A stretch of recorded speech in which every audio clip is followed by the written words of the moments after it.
Nouvelle soirée React. Aïe, aïe, aïe, aïe, aïe, aïe, les échecs. Les échecs, les gars, c'est une histoire compliquée avec moi. La dernière fois, on avait fait une petite semaine, d'entraînement avec Julien Song pour essayer de combattre Kevin. Ça n'a pas été un succès, voilà, on peut dire ce qu'on veut. J'ai perdu, plusieurs parties face à lui. J'en ai même perdu une où il était aveugle et bah, quelle humiliation! Quelle humiliation! Nous sommes humiliés!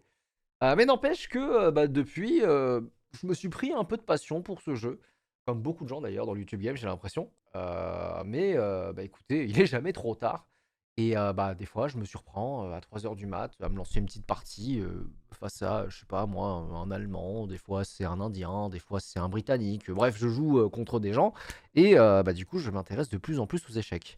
Ce qui fait que mon algorithme s'est adapté et aujourd'hui, je suis tombé sur une vidéo du youtubeur qui s'appelle Lux, 40 000 abonnés, qui a sorti une vidéo qui s'appelle «La dernière limite des échecs». Donc je crois que ça parle du elo le plus élevé en échecs et bah, du coup certainement des joueurs qui, l'ont atteint ou ont été proches de l'atteindre et ça doit être assez passionnant. Personnellement, à mon humble level de elo, 450, je pense avoir mon mot à dire sur tout ça. Voilà. Qu'est-ce qu'on en pense? Bon, j'ai envie de regarder cette vidéo. Allez, passionné d'échecs et curieux, c'est parti.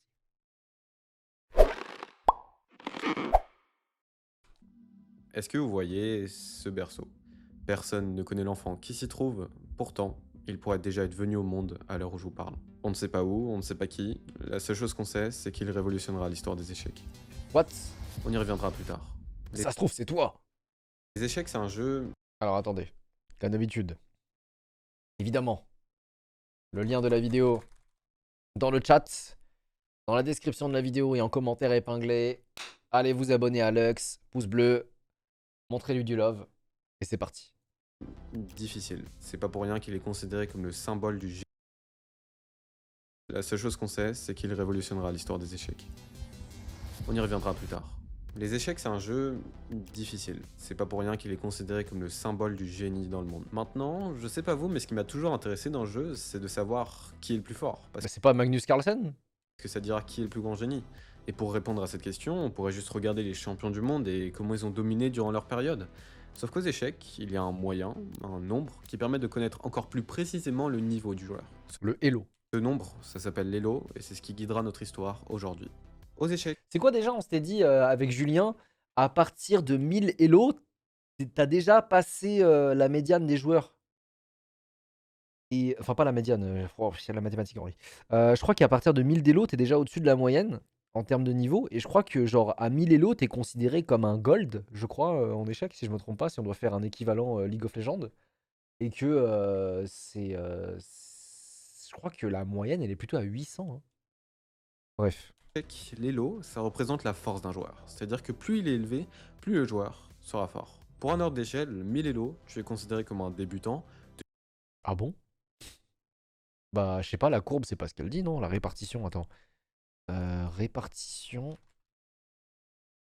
courbe, échec, élo.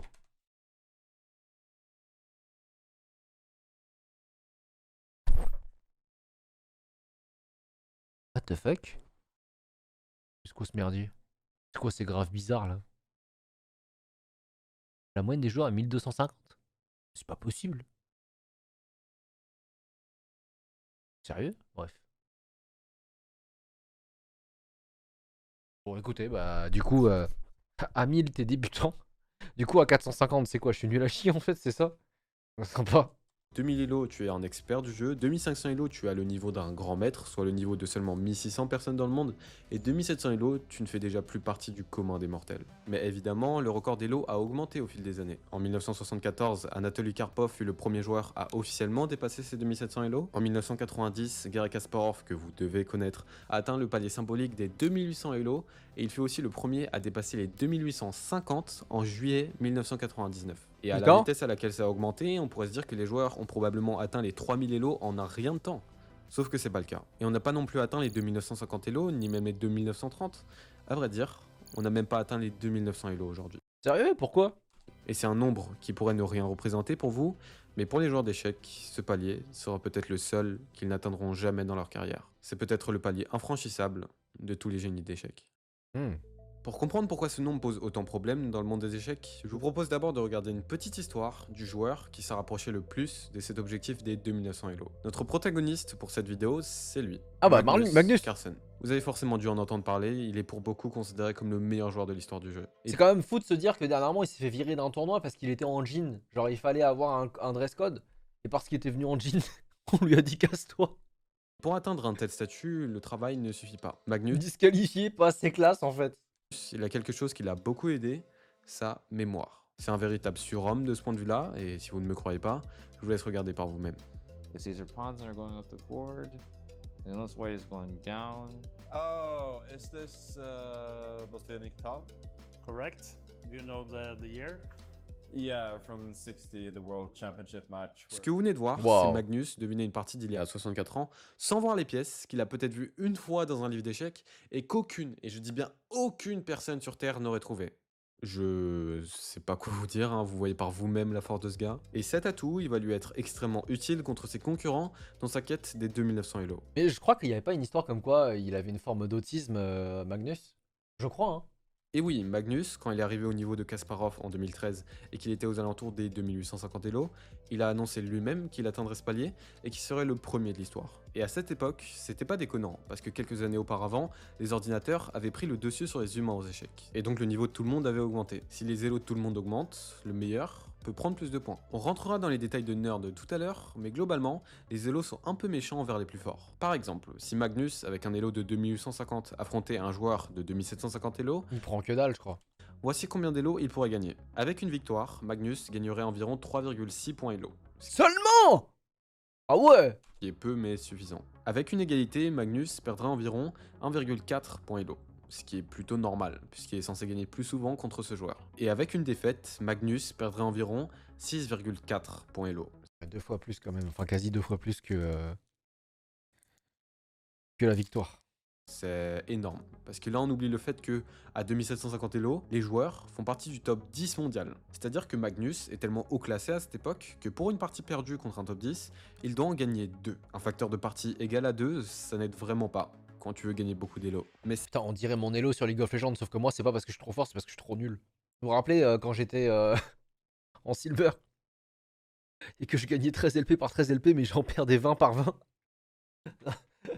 À ce stade-là, il faut recréer un compte parce que ton compte il est doubed en fait. ça, il le comprend et il le sait très bien. Les LP sur LoL, ouais, exactement. Il a d'ailleurs déjà montré que ça ne lui causait pas trop de soucis d'avoir aucun droit à l'échec parce que il a atteint les 2850 Elo. Et à cette époque, personne d'autre était au-dessus des 2800. Donc on est parti, Magnus se lance dans sa conquête de dominer les échecs. Il est jeune, ambitieux et il est très fort. Et ça commence très bien, parce qu'à peine 2 mois après avoir atteint les 2850, il gagne près de 22 points Elo, lui faisant atteindre les 2872. Oh. Du jamais vu jusque-là, et tout le monde se dit que c'est sûr, il va atteindre les 2900. Mais ce n'est pas si simple. Parce que c'est très compliqué de maintenir un haut niveau de jeu tout le temps, donc il va perdre des points par-ci par-là, qu'il va regagner, puis reperdre, etc. Mais au final, en mai 2014, il atteint son plus haut Elo jusque-là, les 2882. Ok, essayez d'imaginer ce niveau de jeu. Allez, pensez-y dans votre tête très fort, c'est bon? Et bah, vous êtes extrêmement loin de la réalité. 2882 Elo, c'est littéralement le summum des échecs à ce moment-là. Tous les autres joueurs du top niveau sont des très bons joueurs aussi, mais comparé à Magnus, ils disent eux-mêmes qu'ils ne sont que des marionnettes attendant de se faire rouler dessus à chaque partie. Signer dans un tournoi où Magnus Carlsen participe à ce moment-là, c'est comme accepter que tu ne finiras pas premier. C'est Putain, c'est dur. une machine. Mais comme toutes les machines, parfois on rouille, on fonctionne mal, il y a des bugs, donc Magnus, il a une pression colossale sur lui. Il est qu'à 18 points Elo de marquer l'histoire. 18. Mais malheureusement, il va enchaîner sur une série de défaites qui va le faire redescendre petit à petit vers le bas en 2015. Oh là là. Quel nul. Quel nul, hein. Nul, Magnus, nul. T'étais à 18 points et t'as choke comme ça, nul. Jusqu'à ce qu'il joue le tournoi de trop, où il ne fera que 3,5 points sur 9 parties, ce qui lui fera perdre 22 points Elo. Tu parles, t'as 450 Elo. Nul. Nul. Quoi, parce que je suis 450, j'ai le droit de rien dire? C'est quoi, c'est... Par exemple, toi, quand tu vas dans un resto que la bouffe elle est dégueulasse, t'as pas le droit, t'as le droit de rien dire parce que tu sais pas cuisiner la même chose. En partant de ta logique, c'est comme ça. Non, j'ai le droit de donner mon avis. C'est de l'humour, les gars. Hein. Les premiers degrés échecs sur les commentaires YouTube, c'est de l'humour. Par pitié, descendez ce flingue. C'est terminé. Magnus est désormais à Moi, j'ai fait égalité avec un 2000, hein. Faut respecter. J'avoue. Il a raison, Erwan. J'ai fait égalité avec un 2000. 1834 Elo en juillet 2016 et son objectif lui a maintenant échappé des mains. Il faut savoir qu'aux échecs, plus on devient âgé, plus notre niveau de jeu régresse. Et comme Magnus a déjà 26 ans en 2016, il ne lui reste plus beaucoup de temps s'il souhaite atteindre son objectif. 26 ans, t'es déjà un vieux pépère, genre? Pour vous, ça pourrait paraître totalement fou qu'à 26 ans on ait déjà la pression de l'âge, sauf qu'aux échecs, on perd sa forme assez tôt en réalité. Donc Magnus se remet au travail, après tout, c'est la plus grande chance qu'on ait eue jusque-là. Mais je pense qu'il n'y a pas un délire comme quoi, à force de rester assis aussi longtemps, tu te baisses pas le dos, genre. Un génie doté d'une mémoire hors norme, une domination totale sur tout le monde, couplé de l'augmentation des élos grâce aux ordinateurs, il n'y en a probablement que un par siècle, des comme ça. Jusqu'en 2018, Magnus remonte doucement mais sûrement, jusqu'à ce qu'en juillet 2018, il perd contre Mamedyarov, un très fort joueur, dans un tournoi en Suisse. Cela n'a rien de surprenant en soi, même les meilleurs perdent de temps en temps, mais la raison pourquoi cette défaite a marqué les esprits, c'est parce que c'était la dernière pendant un long moment. Magnus a assez souvent des séries de parties sans défaite, c'est normal, c'est le GOAT. Mais c'est plutôt rare que ça dure pendant 2 ans. 2 ans sans perdre une seule partie. Du 31 juillet 2018 au 10 octobre 2020, Magnus va se lancer sur une série de 125 parties contre des joueurs de plus en plus forts et il ne va pas perdre une seule fois. Wesh. Ah ouais, GOAT des échecs, vraiment. C'est la plus longue série de l'histoire du jeu et évidemment, c'est le genre de choses qu'on aime entendre lorsqu'on veut dépasser les limites de l'humanité. Cependant, c'était en août 2019 qu'il a atteint son apogée, parce que je vous rappelle qu'il perd des élos même s'il fait une égalité. Donc, quel niveau il a atteint? Est-ce que c'est bon? Est-ce que les 2900 il les a passés? Bon, évidemment que non, sinon cette vidéo n'aurait pas de sens, mais il y était presque, parce qu'il a atteint les 2882 élos. Putain, il a égalisé son record il y a quelques années. Ouais, il n'a pas dépassé son ancien record. Par contre, là où il a fait mieux, c'est sur son elo virtuel. Globalement, dans un tournoi, il y a plusieurs parties. Et quand tu bats quelqu'un, ton elo est pas directement actualisé. Il faut attendre déjà la fin du tournoi, mais surtout la fin du mois. Et donc l'elo virtuel, c'est l'elo que tu devrais avoir à un instant T du tournoi, mais que tu n'as pas vraiment encore. Par exemple, si Magnus gagne un joueur qui lui rapporte 2 points elo, son elo virtuel est celui qu'il a actuellement, plus les 2 points de sa victoire. Cela ne compte en rien pour les vrais classements, puisque le tournoi n'est pas encore fini, mais ça montre tout de même là où aurait pu être le joueur. Et donc l'elo virtuel qu'avait Magnus en septembre 2019, après avoir battu 2 très forts joueurs d'affilée qui lui avaient rapporté 7 points elo, c'était les 2889. Si proche et pourtant si loin. Incroyable. Voici l'elo le plus haut non officiel atteint par un humain dans l'histoire des échecs. Et si vous voulez savoir ce qui s'est passé après, Magnus n'a fait que des égalités après ses 2 premières victoires. Nul, nul, nul. Putain, mais tiens, à ce stade-là, laissez-le gagner, je sais pas, laissez-le marquer l'histoire. Et donc forcément, il a perdu des élos. Mais c'est pas grave, il a perdu quelques points, mais il va pouvoir revenir, non? Il est tout de même resté imbattu pendant un an de plus, donc il devrait pouvoir rebondir. Alors effectivement, il est resté à un élo décent pendant quelques temps, 2862, mais vous pouvez deviner la suite. En Chine, un mystérieux virus de la même famille que le SRAS a déjà contaminé 45 personnes. Et oui, c'est 2020 et les tournois d'échecs sont interdits pendant un moment. Et qui dit 6 mois sans partie veut dire perdre du rythme, et veut aussi dire que les autres ont eu le temps de se préparer à fond. Et malheureusement, Magnus a perdu la domination qu'il avait durant ces 2 ans. Il va stagner à son elo et le perdre petit à petit, jusqu'à faire un moins 15 elo en mars 2021, stagner encore, et puis faire un moins 18 points en juillet 2023. C'est terminé. Magnus est désormais à 2829 elo en novembre 2023, et son objectif lui a une nouvelle fois échappé des mains. J'aurais aimé vous dire qu'on pourrait y croire encore, que peut-être Magnus refera une série de 125 parties et qu'il atteindra cet objectif, mais non. Ce serait vous mentir. Cette fois-ci, Magnus devient un peu trop vieux, même s'il reste le meilleur incontesté, et il dira lui-même qu'il a déjà atteint son apogée en tant que joueur. Oh putain, merde. Magnus, do you feel you've peaked as a chess player? Yes. That's the truth. Maintenant qu'on a vu tout ça, je pense qu'il est légitime de se poser cette simple question.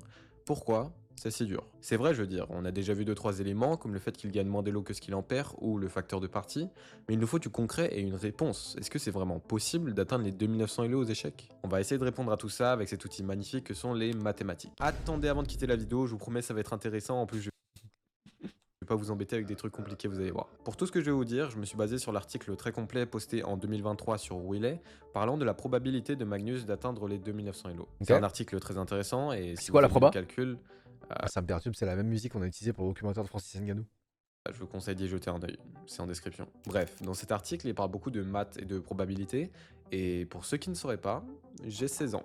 Voilà, et je révèle un truc de ouf, mais je dis pas ça dans le vent. Il a 16 ans, lui. C'est quoi cette voix grave, suave? Parce qu'en fait, 16 ans, 16 ans. c'est nous, en maths, on fait cette merde là en probabilité. J'ai pas appris à faire ça ou encore ça, hein. Du coup, j'ai pris sans rigoler 4 à 5 heures à me renseigner pour comprendre juste tout ce que ces formules voulaient dire, en étant au bout de ma vie, et vous savez quoi? Je vais même pas vous en parler. Je vais juste 16 ans de prison, ouais. C'est de ouf. vous montrer des graphiques rigolos et les résultats des calculs, et vous n'aurez rien à faire. Mais je suis pas sadomaso, hein, les gars. Enfin, aux échecs, il y a un truc qui s'appelle le coefficient. C'est quelque chose qui permet d'équilibrer les élos, puisque ça permet globalement de multiplier les points que tu as gagnés par un nombre. D'accord. Par exemple, au début du jeu, on est en coef 4. C'est-à-dire que si on gagne 10 points en battant un adversaire, on en reçoit en réalité 40. Ça permet d'augmenter plus rapidement l'élo du joueur pour qu'il ait une estimation plus précise. Et ce coef, il est important, parce qu'au top niveau, on est en coef 1. Si on gagne 5 élos, on en reçoit 5.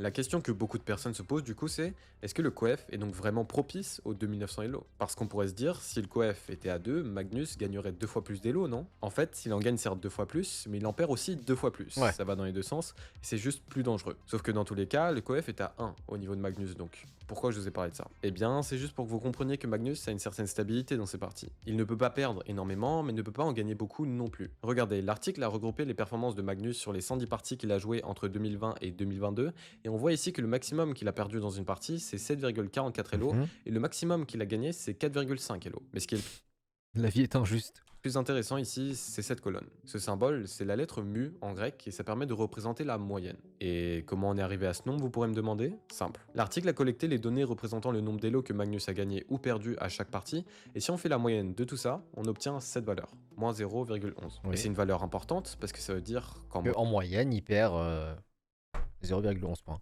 moyenne, lorsque Magnus jouait une partie, il perdait 0,11 Elo. C'est plutôt cohérent, puisqu'à cette époque, Il stagne. Magnus était à 2861 Elo, et il stagnait à ce niveau pendant ces 2 années. Maintenant, avec cette moyenne et des calculs de probabilité, on peut faire quelque chose d'extrêmement utile en statistique, des chemins. Des chemins de quoi? Eh bien des chemins que pourrait prendre, par exemple, Magnus Carlsen dans son parcours d'Elo. Sur les Ouais, donc du coup, après, ça veut dire que tu dois faire la probabilité qu'il atteigne les 2900, donc qui demande combien de victoires d'affilée pour y réussir, et la probabilité, elle est de 0. Mais je crois que du coup, est-ce que c'est une proba totale? Attends, gagné, perdu. Bah, a priori, gagné, perdu, gagné, perdu, gagné, perdu. Ouais, c'est une proba totale, je crois, hein, de mémoire. les 200 prochaines parties, imaginons que Magnus fasse n'importe quoi et qu'il perde plein d'élo. Eh bien, il pourrait emprunter un chemin comme celui-là qui va vers le bas. Maintenant, si on fait l'inverse et que Magnus joue à un niveau de jeu exceptionnel, eh ben, il pourrait emprunter ce chemin qui va vers le haut. L'intérêt de faire ça, c'est de simuler des milliers d'autres chemins avec les probabilités qu'on a et qu'à la fin, on fasse la moyenne parce que ça nous donnera le chemin le plus probable que Magnus pourrait emprunter. Voici ce qu'a simulé l'article. Pour les 200 prochaines parties et avec la performance de Magnus entre 2020 et 2022, on voit que le chemin le plus probable, il descend. Et c'est logique. Rappelez-vous, on a vu qu'en moyenne, il perdait des élos à chaque fois qu'il jouait une partie, donc évidemment que le chemin descendra aussi. On a donc déjà une réponse à la probabilité de Magnus d'atteindre les 2900 élos, que je ne vais pas vous dire tout de suite, car on a encore un petit truc à voir. Vous voyez, l'article a basé ses calculs sur lorsque Magnus stagnait, ce qu'on sait bien de quoi Magnus est capable. Et oui, il a peut-être stagné pendant 2 ans, mais il a aussi dominé pendant 2 ans. Donc ils ont calculé, avec les mêmes techniques, quelles seraient ses chances d'atteindre les 2900 s'il maintenait un niveau de jeu similaire à celui de ses 125 parties. Avec ça, on obtient ce tableau qui, au symbole mu, a une moyenne positive de 0,48. Donc Ah! c'est déjà très rassurant, car ça veut dire qu'en moyenne, il gagnerait des élos en jouant une partie, mais on va juste dresser un petit graphique de chemin pour confirmer, et hop, on remarque directement la différence, il augmente, et le chemin moyen semble presque atteindre les 2900 élos au bout d'un moment. Ouf. Au bout d'un moment. On a donc nos réponses, j'espère ne pas vous avoir trop perdu. En 2023, Magnus Carlsen, le joueur le plus proche des 2900 de l'histoire, s'il maintenait un niveau de jeu similaire à celui de ses 125 parties, aurait une probabilité de 80% d'atteindre les 2900 élos. C'est énorme, effectivement. Mais bon, on l'a déjà dit, c'est pratiquement impossible de maintenir un haut niveau de jeu tout le temps, donc quelles seraient ses chances avec son niveau de jeu normal? Eh bien, il aurait une probabilité de seulement 4,5% d'atteindre ce palier. Ouais, c'est peu. Et malheureusement, on a vu que ça n'a pas suffi. Maintenant, je ne vous ai pas réellement donné de vraies réponses. Je ne vous ai pas dit si c'est vraiment possible d'atteindre les 2900 Elo aux échecs. On a vu que c'est très improbable, mais ça ne veut pas pour autant dire que c'est inatteignable. Et en disant cette phrase, ce serait comme affirmer une vérité générale qui pourrait en réalité bientôt devenir obsolète. En effet, en faisant cette vidéo, je suis arrivé à conclure qu'il n'y a que deux façons possibles d'atteindre les 2900 Elo aux échecs, et je vais vous les partager maintenant. La première façon, ce serait d'avoir un autre Magnus Carlsen, encore plus fort, qui obtienne ses 18 points manquants. Et même si Magnus a vraiment des capacités très rares, avec une génétique favorisante et une mémoire qu'on ne retrouve nulle part ailleurs, ce ne serait pas si improbable que cela arrive ou que ce soit déjà arrivé.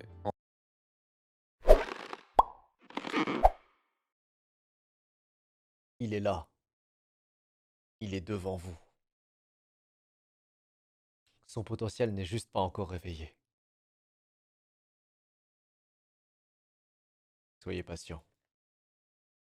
J'arrive.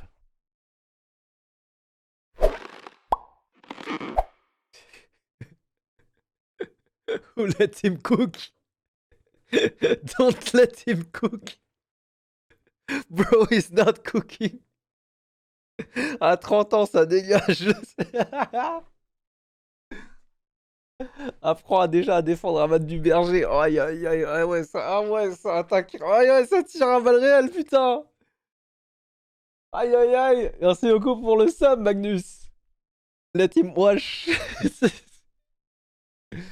En fait, en ce moment même, il y a plusieurs nouveaux jeunes joueurs qui apparaissent aux échecs et ils semblent atteindre des niveaux exceptionnels. Dans les plus connus, on peut retrouver Arjoneri Gaizi, 21 ans, Gukesh Domaraju, 18 ans, peut-être Alireza Firouzja. Alors on a deux Indiens et Ali Reza, c'est un pote de Kevin, mais j'ai oublié c'était quoi son origine. S'il reprend le jeu sérieusement, c'est tous des joueurs qui sont très jeunes et qui ont de réelles capacités au jeu. Ils ont tous déjà dépassé les 2800 Elo et ils ne semblent vraiment pas prêts de s'arrêter. Néanmoins, il faut rester réaliste, ils ne montrent pas encore des signes au niveau de Magnus, donc IFR, d'accord. peut-être qu'il faudra attendre encore un peu. Il faudra peut-être attendre cet enfant inconnu, né quelque part, à une certaine heure, un certain jour, et qui deviendra le premier joueur à atteindre les 2900 Elo aux échecs. La deuxième façon joue sur le système plutôt que le joueur. Le plus gros problème qu'avait Magnus, c'est qu'il ne gagnait pas assez de points lors de ses victoires. Le numéro 1, s'il est trop éloigné des autres, va être ralenti justement à cause du faible niveau des autres. Et donc la réponse ce serait, ok, pas besoin d'un Magnus encore plus fort, ce qu'on va faire, c'est qu'on va augmenter le nombre de points Elo en circulation pour que le premier puisse prendre plus lors de ses victoires. C'est-à-dire que si Magnus affrontait et gagnait constamment des gens à 2800 Elo et plus, eh bien ça changerait grandement le nombre de points qu'il gagnerait, passant de 3,6 Elo à environ 4,3. Il faut augmenter le niveau global, mais ça va arriver, non?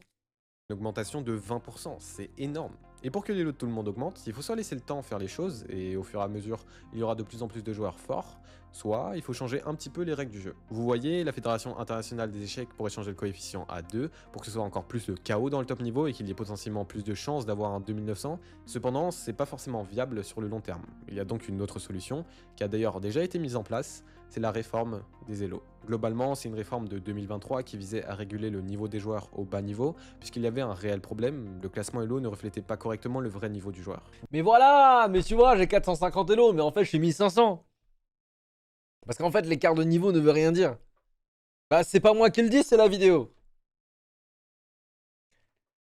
1500 Elo. 1500 Elo. Incroyable.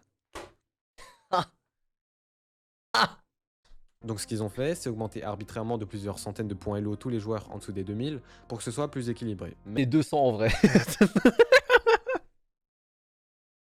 Vous êtes horrible. Pourquoi je fais des lives pour vous en fait? Mais quel rapport avec les 2900? Eh bien en fait, beaucoup de choses. Vu qu'il y a plus d'élos en circulation au bas niveau, ces élos vont finir par se propager pour atteindre le top niveau petit à petit et augmenter l'élo moyen des joueurs. À l'heure actuelle, la propagation ne s'est pas encore ressentie, mais dans quelques années, on devrait voir cette légère augmentation. Et on pourrait émettre la théorie que la FIDE a fait cette réforme exprès pour qu'un joueur ait plus de chances d'atteindre les 2900 élos et que du coup ça fasse un giga coup de com pour les échecs. Ce n'est qu'une théorie, mais si ça s'avérait être en partie vrai, alors je trouverais ça un petit peu malsain. Je sais pas vous, mais je trouve que la beauté de ce palier symbolique provient justement du fait que c'est impossible. Que seule une personne sur des milliards puisse tenter de s'y confronter et d'essayer de repousser les limites du jeu. Bah ce serait pas juste pour Magnus aussi. Après tout, il semble inévitable que ce palier soit dépassé dans quelques années. Peu importe si ça prend 5, 10, 15 ou 20 ans, il y aura bien une des deux solutions qui va se produire et on atteindra les 2900 élos. Mais si on est encore plus optimiste, on pourrait imaginer un scénario où les deux solutions se produisent en même temps, qu'un joueur domine le monde entier et que les autres soient assez haut classés pour l'aider à grimper les échelons. Et là, bam, 3000 élos. Dans ce cas-là, pourquoi se limiter aux 2900? Pourquoi se limiter à une pauvre centaine lorsqu'on peut voir encore plus grand?